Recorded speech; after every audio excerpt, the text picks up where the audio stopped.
The Soul Redeemer, Book 2, Part 2, Conspiracy, Chapter 12, The Strike. When Casey arrived that morning, Nicole told her about the experience with Peter or Damon or whoever he was. Casey listened with incredulity. "Oh, girl, I wish you would have told me." She reached over and took hold of both Nicole's hands. "Well, Lord, I ask you to cover Nicole with the protective blood of Jesus. This just has the stench of the devil all over it. Show us what it means if we need to know." Nicole said, "I wish I would have told you too. I never want to be in that fog again, and Lord, I ask if I am that your Holy Spirit will remind me to cry out for help rather than give in to it. Casey, will you forgive me?" "Of course," she said as she hugged her. Then as an afterthought she asked, "What did you do with the clothes? Do you still have them?" "I burned them this morning," Nicole said, "but I need to ask God to break soul ties with both of these people because I feel like there's a connection between us, and Jesus pretty much told me that was why I succumbed so easily to the temptation. I'm not sure why or how, but I don't want to be connected in any way with them. The more time that passes, the more I'm sure they're evil." "Let's go pray about this together right now," Casey said. Things at the inn were going well. They were beginning to see the vision for it fall into place a little at a time. Frederick had been true to his word and had provided everything they needed to get established. Nicole loved to get there early before anyone else arrived and just walk through, praying over it and the people who would step over its threshold that day. There had been moments when she had begun to feel overwhelmed at the enormity of the task, but in those times it was like the Lord tapped her on the shoulder and said, "Don't look at the waves, look at me."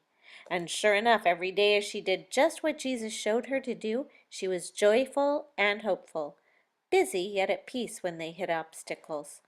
On this particular summer morning, Nicole's heart was full of praise as she realized how far they had come in such a short time.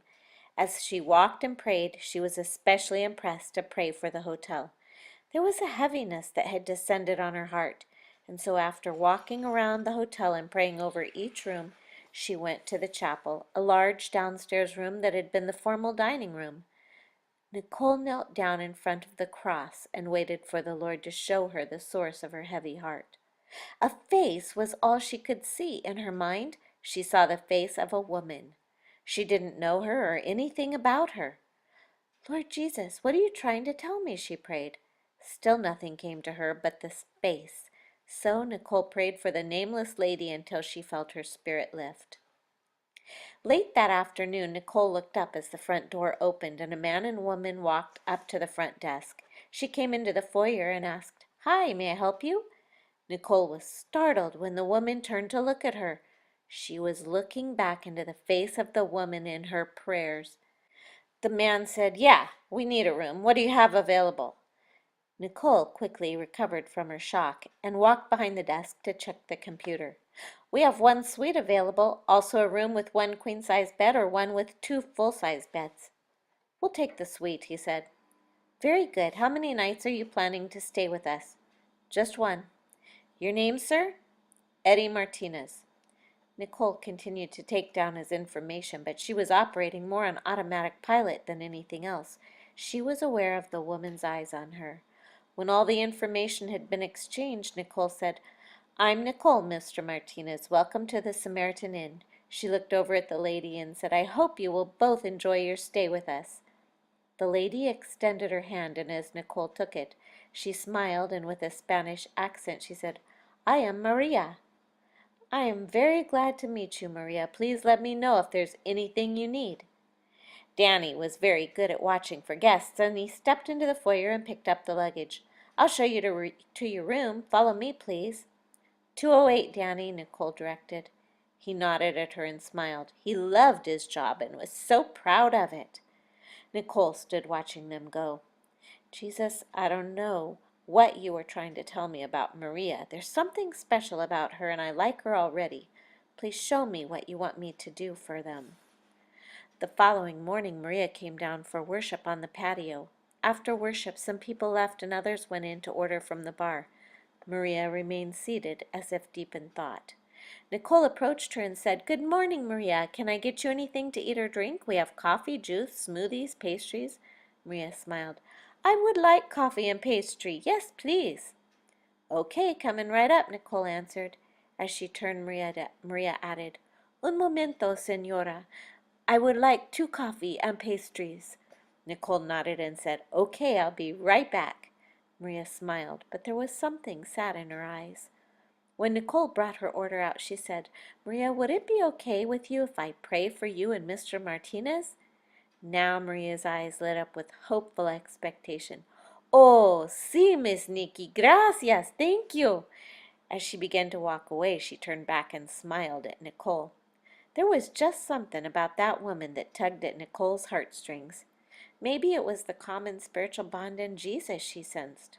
Maybe it was the recognition of a touch of sadness that was faintly visible in her expression, or it may have been the spark of joy and peace that only comes through victory that she saw in her eyes as well. Whatever it was, Nicole felt a kindred spirit with Maria.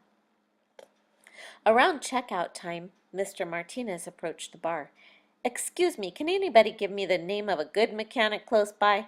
Carrie said. "Well, there's Ken's Auto and Body Shop just down the road." "Great. Do you know his number?" he asked. "I'll look it up for you." Carrie used her cell phone to access the information, dialed the number on the landline for him, and then handed him the phone. Nicole came up behind Carrie and whispered, "Good job, girl." Carrie smiled and blushed. She wasn't used to praise, and she began to wipe down the counter with vigor as if she was going to do the best job possible. Yeah," Eddie said to the person on the other end of the line. "I'm here at the Samaritan Inn, and my truck broke down. Would you be able to take a look at it for me?" Then he said, "Well, it's deader than a doornail, so I can't run it over to you. My AAA just expired, too. Go figure." "Uh-huh, I see. Yeah, I'd appreciate it." "Right, only in a small town. Hey, thanks, man." Eddie hung up and said, "You gotta love small town service. He's gonna come by and check it out for me and tow it to his shop if he needs to. I guess I need to book another night." "No problem," Nicole said. He looked at Carrie. "Thanks for the help." "You're welcome, Mr. Martinez," Carrie said. "If there's anything else I can do to help you, just let me know." Carrie glanced over at Nicole as if to ask, "Did I do that right?" Nicole smiled and nodded reassuringly. Carrie was thriving on encouragement. Eddie's truck was in bad shape. Ken had towed it to the shop the following morning and explained that it would take him at least 3 days to get the parts and fix it. Eddie looked discouraged. He and Maria were sitting on the patio when Nicole overheard him saying, "I just don't know what to do." He leaned over and put his head between his hands. Nicole approached him. "I'm sorry, Mr. Martinez. I couldn't help overhearing. Is there something I could help you with?" Eddie straightened up and looked at Nicole. "Not unless you can drive us out to my brother's ranch. They're on an extended vacation, and I'm supposed to be there by tonight to take care of it. I called the guy who's been doing it to see if he could stay on a couple more days, but he can't." "I see," Nicole said. "Where is the ranch?" "About an hour on up the mountain." Nicole looked at her watch. "Well, if you can wait until about 4 o'clock, I think I could run you up there." Eddie looked at her in surprise. "You'd do that for us?" "Of course," she smiled and winked at Maria. At 12:30 she called Jake. He agreed that she could take Eddie and Maria up the ranch, but reminded her that they had a dinner meeting with Frederick that evening at 7. It had been a slow afternoon, and by 3:45 Nicole was ready to leave. Eddie and Maria had their bags with them and were waiting on the patio. "Thanks for going out of your way to help us," Eddie said as he put the luggage in the back of the truck. "I always enjoy a drive in the mountains. I'm glad to help," Nicole said. She looked over at Maria, who was standing very still, looking up toward the mountains with a sad yet resigned look on her face. "Are you okay, Maria?" Nicole questioned. Maria slowly turned her head to look at Nicole, and then she smiled. "Oh, yes, Miss Nicky, Maria is fine. I like this place." She climbed into the back seat beside Joe. Nicole had the distinct impression that Maria didn't want to leave. "I hope you don't mind sharing the seat with my dog, Maria," Nicole said. "I know he's big and takes up more space than is normal, but he's never gotten used to riding in the back of the truck." Maria's countenance brightened. "I like this dog, Joe," she said, as he lay down and put his paw on her arm as if to say, "I like you too." Nicole laughed and shut the door. She was sure that Joe understood a lot of what people said, and most of what they didn't say. Eddie climbed in the front seat, and they were off.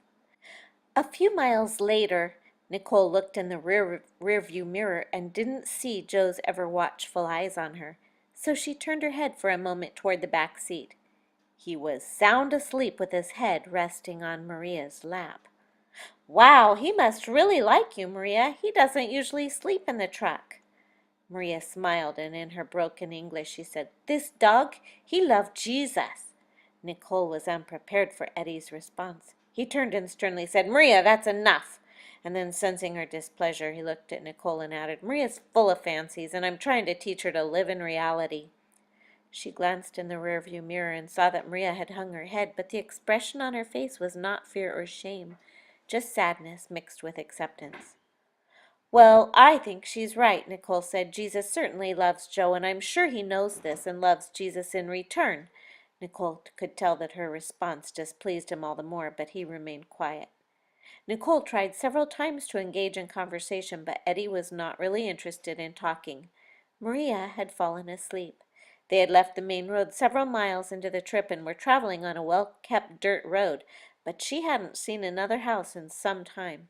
She looked at the clock in the truck and realized that she was going to be late getting back. "How much further is it, Eddie?"